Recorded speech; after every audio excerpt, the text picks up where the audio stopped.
കർത്താവ് നിങ്ങളോട് കൂടെയും അങ്ങേ ആത്മാവോടും കൂടെ. വിശുദ്ധ മർക്കോസ് അറിയിച്ച പരിശുദ്ധ സുവിശേഷത്തിൽ നിന്ന് കർത്താവേ, അങ്ങേക്ക് മഹത്വം. അധ്യായം 9, 2 മുതലുള്ള തിരുവചന ഭാഗം. അക്കാലത്ത് യേശു പത്രോസ്, യാക്കോബ്, യോഹന്നാൻ എന്നിവരെ മാത്രം കൂട്ടിക്കൊണ്ട് ഒരു ഉയർന്ന മലയിലേക്ക് പോയി. അവൻ അവരുടെ മുമ്പിൽ വെച്ച് രൂപാന്തരപ്പെട്ടു. അവൻ്റെ വസ്ത്രങ്ങൾ ഭൂമിയിലെ ഏതലക്കുകാരനും വെളുപ്പിക്കാൻ കഴിയുന്നതിനേക്കാൾ വെണ്മയും തിളക്കവുമുള്ളവയായി. ഏലിയായും മോശയും പ്രത്യക്ഷപ്പെട്ട് യേശുവിനോട് സംസാരിച്ചു കൊണ്ടിരുന്നു. അപ്പോൾ പത്രോസ് യേശുവിനോട് പറഞ്ഞു, ഗുരോ, നാം ഇവിടെ ആയിരിക്കുന്നത് നല്ലതാണ്.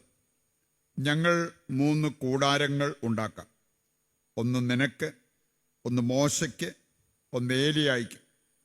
എന്താണ് പറയേണ്ടതെന്ന് അവൻ അറിഞ്ഞുകൂടായിരുന്നു. അവർ അത്രയ്ക്ക് ഭയപ്പെട്ടിരുന്നു. അപ്പോൾ ഒരു മേഘം വന്ന് അവരെ ആവരണം ചെയ്തു. മേഘത്തിൽ നിന്ന് ഒരു സ്വരം പുറപ്പെട്ടു, ഇവൻ എൻ്റെ പ്രിയപുത്രൻ, ഇവൻ്റെ വാക്ക് ശ്രവിക്കുവിൻ. അവർ ചുറ്റും നോക്കി യേശുവിനെ അല്ലാതെ മറ്റാരെയും തങ്ങളോടുകൂടെ അവർ കണ്ടില്ല. അവർ കണ്ട കാര്യങ്ങൾ മനുഷ്യപുത്രൻ മരിച്ചവരിൽ നിന്ന് ഉയർക്കുന്നതുവരെ ആരോടും പറയരുതെന്ന് മലയിൽ നിന്നിറങ്ങി വരുമ്പോൾ അവൻ അവരോട് കൽപ്പിച്ചു. കർത്താവിൻ്റെ സുവിശേഷം. ക്രിസ്തുവേ, അങ്ങേക്ക് സ്തുതി.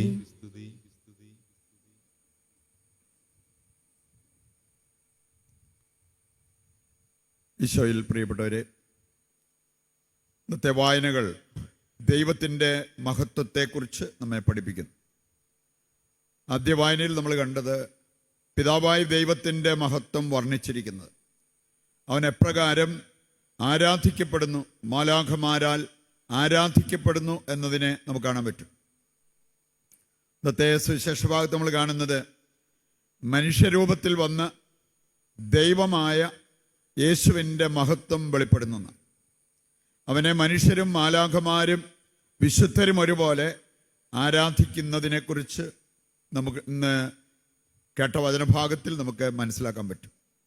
യഥാർത്ഥത്തിൽ യേശുവിൻ്റെ ദൈവത്വം, യേശുവിൻ്റെ വ്യക്തിത്വം നമുക്ക് ഓരോരുത്തർക്കും യേശുവിലൂടെ ദൈവത്തിൻ്റെ മഹത്വത്തിൽ കൂട്ടാളികളാകാവുന്നതിനെക്കുറിച്ചെല്ലാമാണ് നമ്മളിവിടെ മനസ്സിലാക്കുന്നത്.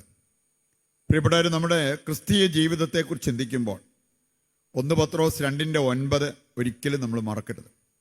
അവിടെ പറഞ്ഞിരിക്കുന്നത്, നിങ്ങൾ തിരഞ്ഞെടുക്കപ്പെട്ട വംശമാണ്, രാജകീയ പുരോഹിത ഗണമാണ്, വിശുദ്ധ ജനതയാണ്, ദൈവത്തിൻ്റെ സ്വന്തമാണ്.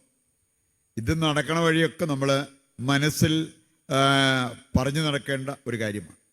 അങ്ങനെയുള്ളവർക്ക് തങ്ങൾക്ക് വിലയില്ല എന്നുള്ള ആ ചിന്തയങ്ങ് മാറിക്കോളും. അങ്ങനെയുള്ളവർക്ക് ഈ വില കുറഞ്ഞ സന്തോഷങ്ങളുടെ പുറകെ പോകാനുള്ള ആ ചിന്തയങ്ങ് മാറിപ്പോക്കോളും. കാരണം നമ്മൾ ആരാണെന്ന് മനസ്സിലാക്കണം. നമുക്കറിയാമല്ലോ, മാർപ്പാപ്പായുടെ പദവി എന്താണ്, എത്ര മഹനീയമാണ് എന്നറിയാം. അറിവുള്ള മാർപ്പാപ്പ, അയ്യോ എനിക്ക് ഷാപ്പിൽ കയറിയിരുന്ന് കള്ളുകുടിക്കാൻ പറ്റുന്നില്ലല്ലോ, അല്ലെങ്കിൽ അങ്ങനെ വില കുറഞ്ഞ ചില സന്തോഷങ്ങൾ അതിൻ്റെ പുറകെ പോകാൻ പറ്റുന്നില്ലോ എന്നുള്ളൊരു ചിന്ത വരില്ല, വരേണ്ട കാര്യവുമില്ല എന്ന് പറഞ്ഞ പോലെ ഒരുപാട് ഇങ്ങനെ വില കുറഞ്ഞ കാര്യങ്ങൾ നമ്മുടെ മനസ്സിൽ നിന്ന് മാറാതെ കിടക്കുന്നതിൻ്റെ പ്രധാന കാരണം നമ്മൾ ആരാണെന്ന് മനസ്സിലാക്കി അതനുസരിച്ച് നമ്മുടെ ജീവിതത്തിൽ മുമ്പോട്ട് പോകാതിരിക്കുന്ന പറയുണ്ട്. ഈ ഒരു കാര്യം പ്രത്യേകം നമ്മൾ ശ്രദ്ധിക്കണം എന്നുള്ളത് ദൈവവചനം നമ്മെ ഓർമ്മിപ്പിക്കുന്ന ഒരു കാര്യമാണ്. മറ്റൊരു കാര്യം നമ്മൾ തിരിച്ചറിയേണ്ടത്, നമ്മുടെ ജീവിതം വളരെ ബാലൻസ്ഡ് ആയിട്ട് പോകണം. നിങ്ങൾ ചരല് വാരിയിട്ട് അതേ മുട്ടുകുത്തിയിട്ട് കർത്താവേ രോഗം വരുത്തരുതേ, സഹനം വരുത്തരുതേ, സുഖജീവിതം തരണമേ എന്ന് പറഞ്ഞ് പ്രാർത്ഥിച്ചാലും അത് പ്രായോഗികമല്ല. കാരണം യെശയ്യാ 43 വായിച്ചാൽ അവിടെ പറഞ്ഞിരിക്കുന്നൊരു കാര്യമുണ്ട്, നീ അഗ്നിയിലൂടെ നടക്കും, പക്ഷെ നിനക്ക് പൊള്ളലേൽക്കില്ല. നീ വെള്ളത്തിൽ വീഴും, പക്ഷെ വെള്ളം നിന്നെ മുക്കിക്കളയത്തില്ല. നമ്മൾ കൈയും വിരിച്ച് പിടിച്ച് ചരലെ മുട്ടുകുത്തി പ്രാർത്ഥിക്കുക. ഒരു കാരണവശാലും അഗ്നിയിലൂടെ നടക്കുന്ന അനുഭവം തരരുത്, വെള്ളത്തിൽ വീഴുന്ന അനുഭവം തരരുത്. അങ്ങനെ പ്രാർത്ഥിച്ചാൽ അത് പ്രായോഗികമല്ല. ക്രിസ്തീയ ജീവിതം എന്ന് പറയുന്നത് ബാലൻസ്ഡ് ആയിട്ട് നമ്മുടെ ജീവിതത്തിൽ കൊണ്ടുപോകേണ്ട ഒരു കാര്യമാണ്. അതിനകത്ത് സുഖമുണ്ടാകും, ദുഃഖമുണ്ടാകും, നേട്ടമുണ്ടാകും, കോട്ടമുണ്ടാകും, എല്ലാം കൂടെ ചേർന്നതാണ് ഒരു ക്രിസ്തീയ ജീവിതം. 2 തീമോത്തി 3:12 പറഞ്ഞിട്ടുണ്ട്, യേശുവിനോട് ഐക്യപ്പെട്ട് വിശുദ്ധ ജീവിതം നയിക്കാൻ ആഗ്രഹിക്കുന്നവരാണ് നിങ്ങളെങ്കിൽ നിങ്ങൾ നിശ്ചയമായും പീഡിപ്പിക്കപ്പെട്ടിരിക്കും. അപ്പം അതുകൊണ്ട് അത് പ്രതീക്ഷിച്ചും മുമ്പോട്ട് പോവുക, അത് എടുക്കാനുള്ള കൃപ ആഗ്രഹിച്ച് പ്രാർത്ഥിക്കുക എന്നുള്ളതാണ് പ്രായോഗികം. അപ്പോസ്തല പ്രവർത്തനം 4:23 മുതൽ വായിക്കുമ്പോൾ അതിൻ്റെ തലക്കെട്ടുൾപ്പെടെ ധ്യാനിച്ചു കഴിഞ്ഞാൽ ഒരു കാര്യം നമുക്ക് പിടികിട്ടും. ആദിമ ക്രൈസ്തവ സമൂഹം സഹനം കുറയ്ക്കണേ നല്ല പ്രാർത്ഥിച്ച്, ആദിമ ക്രൈസ്തവ സമൂഹം പ്രാർത്ഥിച്ചത് ധൈര്യം തരണമെന്ന. ഈ പ്രാർത്ഥന പ്രായോഗികമാണ്. ഇത് നടത്തിയാൽ നമ്മുടെ ജീവിതത്തിൽ വരുന്നതൊക്കെ എടുത്ത് മുമ്പോട്ട് പോകാൻ നമുക്ക് സാധിക്കും. അതിനുള്ള ധൈര്യം നമുക്കുണ്ടാകും. നമ്മൾ കാണുന്നു, താബോർ മലയിൽ യേശു രൂപാന്തരപ്പെട്ട് തൻ്റെ മഹത്വം വെളിപ്പെടുത്തി. തൻ്റെ ഏറ്റവും കോർ ഗ്രൂപ്പ്, അങ്ങനെ 3 പേരെ കർത്താവ് തിരഞ്ഞെടുത്ത് അവരെ കൊണ്ട് മാത്രമേ പോയുള്ളൂ. ബാക്കി അപ്പസ്തോലന്മാർ പോലും ആ വേദിയിലില്ലായിരുന്നു. അവിടെ മോശയും ഏലിയായും അവൻ പറഞ്ഞ കാര്യങ്ങൾക്ക് സാക്ഷ്യം വഹിക്കുന്നത് കാണാൻ പറ്റും. മോശയ്ക്ക് അവിടെ കാലുകുത്താൻ, വിശുദ്ധ ആ നഗരിയിൽ കാലുകുത്താനുള്ള ഭാഗ്യം ലഭിച്ചു. ഇനി അങ്ങനെ അവിടെ നമ്മൾ കാണുകയാണ് യേശു രൂപാന്തരപ്പെട്ട് തൻ്റെ മഹത്വം വെളിപ്പെടുത്തി. ഇത് കഴിഞ്ഞ് വരാനിരിക്കുന്നത് എന്താ? വേറൊരു മലയാണ്. അതാണ് ഗാഗുൽത്താ മല.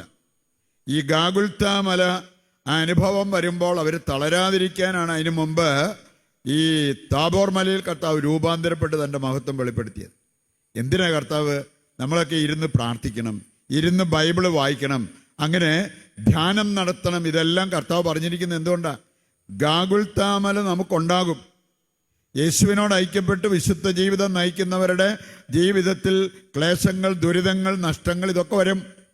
ഇനി അതെല്ലാം വരുമ്പോൾ തളരാതിരിക്കാനാണ് ഈ താബോർ മല അനുഭവം. അതിനുവേണ്ടിയുള്ളതാണ് നമ്മുടെ പ്രാർത്ഥനാ ജീവിതം. ശരിക്കും നമ്മൾ പ്രാർത്ഥിക്കുന്നവരാണെങ്കിൽ, ശരിക്കും ദൈവത്തിൽ ആശ്രയിക്കുന്നവരാണെങ്കിൽ എന്തും വരട്ടെ അതിനെ നേരിട്ട് മുമ്പോട്ട് പോകാനായിട്ട് നമുക്ക് സാധിക്കും.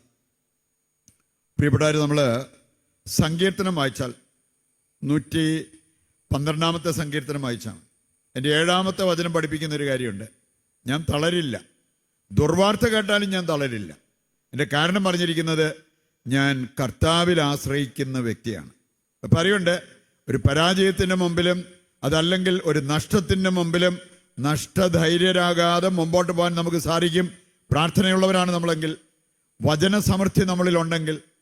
സങ്കീർത്തനം 119:11 വചനം പറയാണ്, അങ്ങേക്കെതിരെ പാപം ചെയ്യാതിരിക്കാൻ ഞാൻ എൻ്റെ ഹൃദയത്തിൽ വചനത്തിൻ്റെ സമൃദ്ധി സൂക്ഷിക്കുന്നു. നമ്മൾ ഏത് കാര്യം ചെയ്താലും വചനസമൃദ്ധി ഹൃദയത്തിലുണ്ടെന്ന് ഉറപ്പാക്കണം. അതാണ് കൊളോസസ് 3:16 വായിക്കുമ്പോൾ നമ്മൾ കാണുക. നമുക്കിന്ന് ഈ സമൃദ്ധി ഉറപ്പാക്കാൻ എന്തെങ്കിലും കുറവുണ്ടോ?